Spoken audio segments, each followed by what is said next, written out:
What's up guys? So a couple days ago I posted a video on this graphics card right here, the MSI Suprim X RTX 3090 Ti graphics card, which costs $2,200. It's a massive 13-inch long 4-slot graphics card with a 480 watt TGP. It's pretty absurd in just about every respect. Check out my full review on this graphics card for a little bit more on that and some of the benchmark numbers. But on launch day, I thought to myself, how could we go even a little bit above and beyond that, make things a little bit more absurd? And you might note that there's a special connector right here. That is for two-way SLI support, and while multi-GPU configurations have largely fallen out of style and are not nearly as well supported as they used to be, the RTX 3090 and 3090 Ti do support it. They're the only cards from the 30 series that do. I have an SLI bridge right here. So all I would need is another RTX 3090 Ti to test out that configuration. And hey, look what I have right here. This is the GameRock RTX 3090 Ti from Palit. I'm gonna be using this card for my updated How to Build a PC series in April, but for now, I've got both of these, so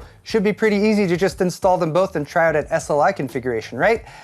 Maybe not. Excellent! Today's video is brought to you by the Corsair K70 RGB Pro mechanical gaming keyboard powered by Axon processing technology and genuine Cherry MX mechanical switches. This board packs its aluminum frame with features like dynamic per key RGB lighting, a detachable USB Type-C cable, durable PBT double shot keycaps, and IQ software support on both PC and Mac OS. You also get dedicated media keys, a multifunction volume roller, onboard storage for up to 50 profiles, and more. So for further details on the Corsair K70 RGB Pro, click the sponsor link in the video description. So here's the test bed we're going to be using today. This is the Asus ROG Strix Z690 Maximus Hero. I got the Intel 12900K installed right here, and I also want to point out that at this point we have not gotten the configuration up and running, so this might just be a fail video where we try and it doesn't actually work. I did attempt to validate yesterday that 3090 Ti SLI even works. NVIDIA has confirmed that yes, it is supported with the current driver, and in fact there's at least one other person, the infamous Tony, who has posted some Port Royal 3D Mark scores. So I have a lot to get to, but let me quickly talk about why I'm using this configuration and why I had to go through a bit of troubleshooting or figuring stuff out before we settled on it. In order to run SLI, you need an SLI bridge. The newer SLI bridges for the 30 series are NVLink SLI bridges. They're unique to the 30 series and they're not even compatible with the 20 series, which had a different connector that was used briefly just for that generation. Now, because signal integrity is very important, they only make 4-slot versions of this bridge, and as you can probably see, they are rigid, so the cards need to be spaced out just that amount. That means if you want the graphics card plugged into the motherboard with the SLI bridge here on top, but it means your second card needs to be plugged in right here with a 4-slot space, and this motherboard does not have 4-slot spacing. It has 3-slot spacing, which seemed like a pretty reasonable thing in the past, but that was before these 3090s came out with their ridiculous TDPs, power draw, and massive coolers. So from there the question becomes, is there an LGA 1700 motherboard, Z690 ideally, that can support the 12900K and also has that 4-slot spacing? And the answer is yes. There's the big brother version of this motherboard, the Maximus Z690 Extreme versus the Hero that we're using today. That has 4-slot spacing. It's also an $1,100 motherboard, and while Asus was willing to send me one over, they weren't able to get it to me in time to do this video today, but I might be taking a look at that board in the future. There's also a couple Z690 motherboards from EVGA that have that 4-slot spacing. Somehow they were aware that that might be necessary, but those boards are pretty difficult to find at retail right now, and I sort of ran out of time yesterday, so I decided let's go with plan B. And plan B was to nicely ask Joe, my editor, to run over to Micro Center and pick up a couple of these. These are PCIe 4.0 rated by 16 riser cables, and that will allow us to use this motherboard just positioning the graphics cards up above. We're going to need to create some sort of bracket or support to hold them in place. Oh, and I almost forgot the real reason we couldn't go with the Maximus Z690 Extreme or those EVGA boards was because I finally pulled this card out of the box and positioned the Palit GameRock next to the Suprim X from MSI, and lo and behold, the SLI connectors do not line up at all, so I could not physically have them in a motherboard, even with proper 4-slot spacing, and use both of these cards together. You would need to use the exact same card, or at least one with the exact same PCB, RGB configuration in order for that to work. And since MSI didn't have another Suprim X that I could borrow temporarily to do this configuration, we were left with only one choice, and that's to go with what we're doing today, and using these riser cables to hopefully get the configuration up and running. So with that decided, yesterday evening I got to work doing a bit of teardown with the test bed I used to test the Suprim X, which is an AMD platform, the X570, and I tested with the 5900X, and then swapping some parts over onto this test bed, which is a little bit more open and should hopefully give us a little bit more freedom to create some sort of strange structure above to hold the graphics cards while we run these tests. So right now we're running Windows updates, just getting this test bed back up to speed, and here's a quick look at our riser cable. So this is not going to be ideal testing that we're doing today because the riser cable does add a little bit of latency. You're going to get very, very slightly less performance with the riser cable than you're going to get being plugged in directly to the motherboard. But this is just a 200mm riser, and I guess it's compatible with most of the Lian cases, and it was also one of the only ones of these that we're able to source and get in time to shoot this video today, because today is really the only day I have to do this. Also, I am by no means an expert overclocker. I've dabbled in it occasionally. I do like overclocking, but I do not have the diligence, the patience, the attention to detail to get to the point that a lot of professional overclockers do out there. All that is to say, we're just trying to get this up and running today. I, through my career over the past, I don't know, 10, 12, 14 years, have at different times gotten access to really high-end gaming graphics cards pretty early in their launch cycle. And one of the things I've always enjoyed doing is plugging them in, seeing what sort of that peak performance is with the new series, and also maybe getting my name up on the 3D Mark leaderboards, at least for a brief period of time until the real overclockers get their hands on them and push them much, much further than I ever will.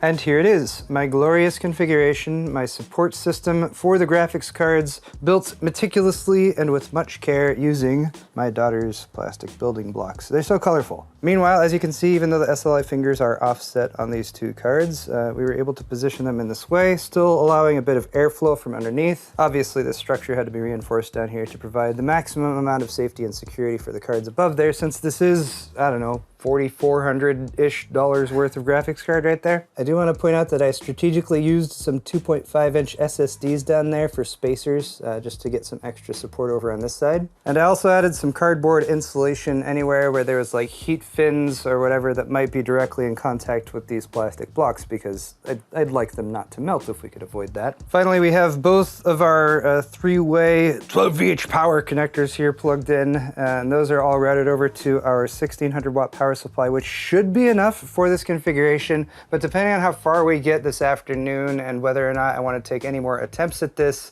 I may or may not set up a second power supply to power the second card independently. For now though, it is the moment of truth. I really hope this works, because it would suck if it doesn't. Yep, both cards have lit up. That's a good sign. Woo! I think we're up and running. Now let's see if SLI works. We are in Windows. The NVIDIA driver has been installed, and in the control panel we can see our two RTX 3090 Ti's. Glorious! Let's go and configure all this nonsense, because we need SLI. Where's my SLI?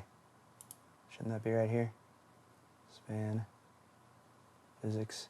No, I can't just use one as a physics processor. All right, I might need to restart because the adapter might not be plugged in. So SLI is not just working right off the bat. There's a few potential reasons why this might be happening. One is that the SLI bridge isn't making contact. I double checked that, but it seems to be okay. Now I'm using GPU-Z just to double check the stats on this card. Of course, the high level stats should all be the same, using the same GA102 GPU, die size and all that should be exactly the same. They might be using different BIOS versions, because we have one BIOS from a Palit card, and then we have a different BIOS version here for the MSI card. In my experience, that doesn't cause SLI to not function though. There's a few different things we could do here. We could try to set the same vBIOS on both cards. That would be one option. Or we could try swapping the cards to see if the MSI card in the #1 slot, Palit card in the 2 slot fixes the problem just magically. So I decided to do that vBIOS update, and I decided to update the MSI card because I've already tested this card. So in a worst case scenario, you know, I can figure things out with this card, and hopefully the GameRock card should still work in its default configuration as I go through testing that. The flash was successful.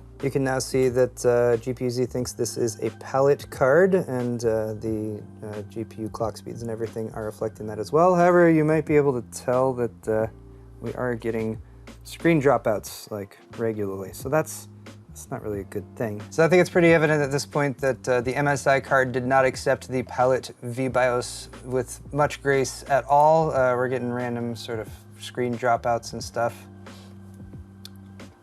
just like what happened there again. Now, I was hoping that by swapping the Palit card to the #1 slot, we might bypass this, but you know, we're taking shots in the dark trying to diagnose these issues as we go. And unfortunately, we're burning a lot of time trying the different configurations as well. But I have one more thing that I'm gonna give a shot, and that is to try the MSI vBIOS on both cards. See what happens then. This is a little disappointing after the work we have done today. We're rebooted yet again after flashing both BIOSes over to the MSI vBIOS, and we now have the same situation pretty much. Configure SLI surround and physics is what it should show here, but it's just showing us surround and physics, and we can confirm with GPU-Z that our top card is displaying the MSI vBIOS, and the bottom card is also on that same vBIOS. So why doesn't SLI work? If I know. Now, it's possible all this messing around I've done with the vBIOS wasn't even the main issue in the first place. Like I said, I've worked with cards from different manufacturers before. As long as it's the same GPU inside, it shouldn't matter if they're running different vBIOSes, and typically it will default to whatever the top card's clock speeds and everything are running at. It's possible that the system just really doesn't like my PCIe riser cables. It's possible that because we built sort of a support structure out of blocks and set these on top of it, and it's a little bit wobbly and probably not lined up exactly the way it is, we're not getting good contact with our SLI bridge. On the plus side though, at least we haven't bricked any of these cards yet. Oh, except maybe we have. Is that a bad joke? But I am sort of at a loss for what to do next, so give me a moment to think, and let's see if I can figure something out.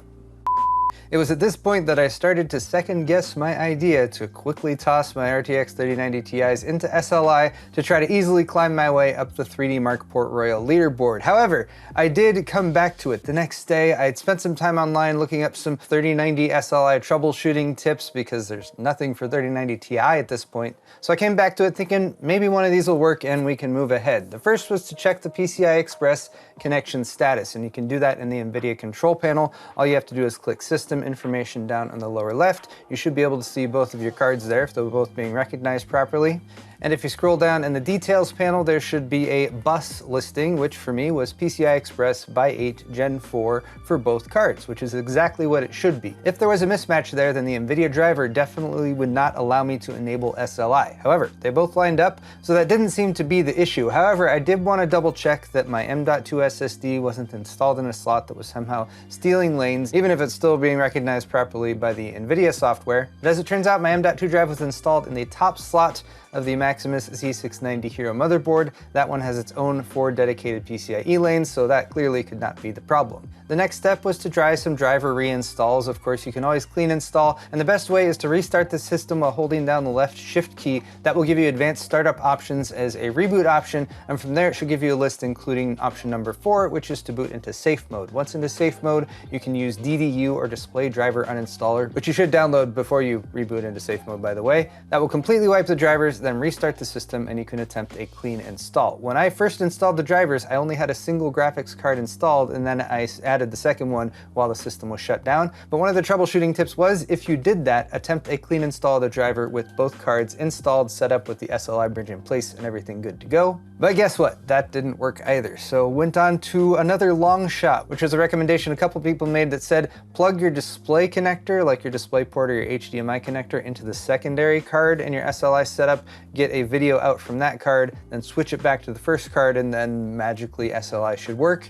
that did not work either. So I was getting a little desperate at this point. I hadn't heard back from NVIDIA, but I knew, as I think I mentioned earlier, that 3090 Ti SLI should work because there are legitimate 3D Mark Port Royal leaderboard scores with that setup that have gone up in the past 24 to 72 hours, depending on at what point in this whole project I was looking at it. So I decided to look at those results a little bit closer. We have one from Tony and another from Chris Mossany from EVGA. And the one thing I noticed about both of these is that they were running 64-bit Windows 10. It also seems like they were using the right configuration, like this one was an ROG Maximus Z690 Extreme, which has 4-slot spacing, and likely also using identical models of ASUS graphics cards.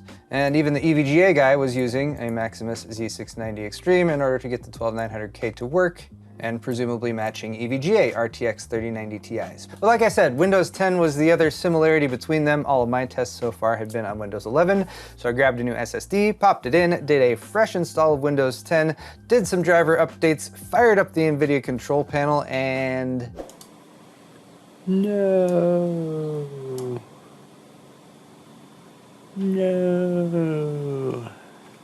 And it didn't work yet again. So I was all out of time on this second day attempting to get 3090 Ti SLI to work. That was last week though. This week we are starting fresh and I got a response from NVIDIA. Unfortunately, their best suggestion was that the SLI bridge maybe wasn't in alignment because I sent them a picture that I posted on Twitter of this sort of haphazard configuration. So attempting to fix that if it was the issue, I took the SLI bridge and put it upside down on my desk here and then mounted the graphics cards upside down to it, using it as sort of the focal point of the build. I supported them in various ways with some post-it notes and things. I got some blocks of wood and I used gaff tape and I basically made a monstrosity that was kind of holding both of the cards together in roughly the same position that I could sort of lift up and move. And you know what? It was fun. That's like one of the whole points of doing a video like this, is just to sort of see if I can get something to work. So after much struggle, yet again, I took the monstrosity I had created, inverted it, plopped it back onto my test bed setup, plugged the SLI bridges back in properly, connected back up the PCI Express power cables, fired up the system, went to the NVIDIA control panel, and it still didn't work. So, like I said, I was getting to the point where I was thinking this is no longer going to be a Paul sets up and tries out 3090 Ti video. This is going to be a fail video about me trying everything I could think of and then it never working. But that's one thing about troubleshooting that I have learned over the years, is you might come to what seems like an impasse. You hit a wall, a stopping point where you're like, I can't figure this out. But oftentimes it just takes a night's sleep or to step away from it and come back, to eat some food maybe. I've done that before where it's like, oh, I forgot to eat and now my brain doesn't work. But if you have the luxury of a little bit more time, you can often think of just one more thing to try. And my very final attempt at getting this to work for this video was to swap the test bed out completely. Finally, I'm like, enough, the 12900K, not gonna work here, even though it's the ideal CPU to use. Let's just see if getting rid of that part of the setup completely, and then just swapping in my X570 test bed, which is an MSI X570 Meg Ace motherboard, still the same Corsair AX1600i power supply, still the same cooler and all, but that doesn't matter. It's a very similar setup, except it's AMD now, and it has the 5900X, not even the best CPU to use in this scenario, because I'd rather have a 5950X in there. Fortunately, after unplugging the riser cables and the power cables, it was just a matter of pulling the test bed out and leaving the graphics cards here and setting the new test bed back in there. Fired up Windows, it's already got Windows 10 on it and it's good to go. This is the test bed that I ran my 3090 Ti initial benchmarks on for launch day, but I kind of forgot that and I thought, I think I still need to update the driver, and here's what happened. I'm pretty sure I need to do a driver update here, but one sec. Oh, I got 512.6. The hell? The hell is that? Oh my god. Oh my god, it's working. Holy shit. It's working. It's working. Oh my sweet merciful Gaben. It's functional and I can actually run a benchmark. Of course, I don't want to get too far ahead of myself. I have not actually ran a benchmark with this functional system working yet. I'm gonna save that for you guys right now. So let's load up Steam. And I should also point out, again, I am like out of time. I need to leave very soon to go and pick up my daughter at the end of the day today. So I'm just going to run one test and I'm gonna see how much further up the leaderboard I can move. I'm literally in 100th place right now. I've fallen that far from when we did the Rip GN and stuff, however long ago that was. Should I participate in this? Should I? This just popped up. I mean, I guess I'll be in rarefied company. Sure, why not? Yes, I'd like to participate in the survey. Go ahead and send. All right, there's my GPUs recognized by 3D Mark. Load up the Port Royal and let's just hit run. Let's just hit run, see what happens here, you know? Fire it up. I'm pretty sure both cards are still running the MSI Suprim vbios, if I recall correctly. So that should possibly apply a little bit of an overclock to the GameRock card there. So the system was pulling around 1200 watts, 11 to 1200 watts, which isn't enough to trip the breaker, but it was enough to trip my power strip down there. I also have other things turned on. So what I'm gonna do right now is turn as much stuff off as I can, just so I can try to get through one pass with this. And I'll just record manually with handheld cameras on battery. Firing up the Port Royal again. Here she goes. About 1150-ish, 1150-ish. They're kicking out a lot of heat now. It's getting warmer. Here's the end. What do we get? What do we get? What do we get? Oh, 27,620.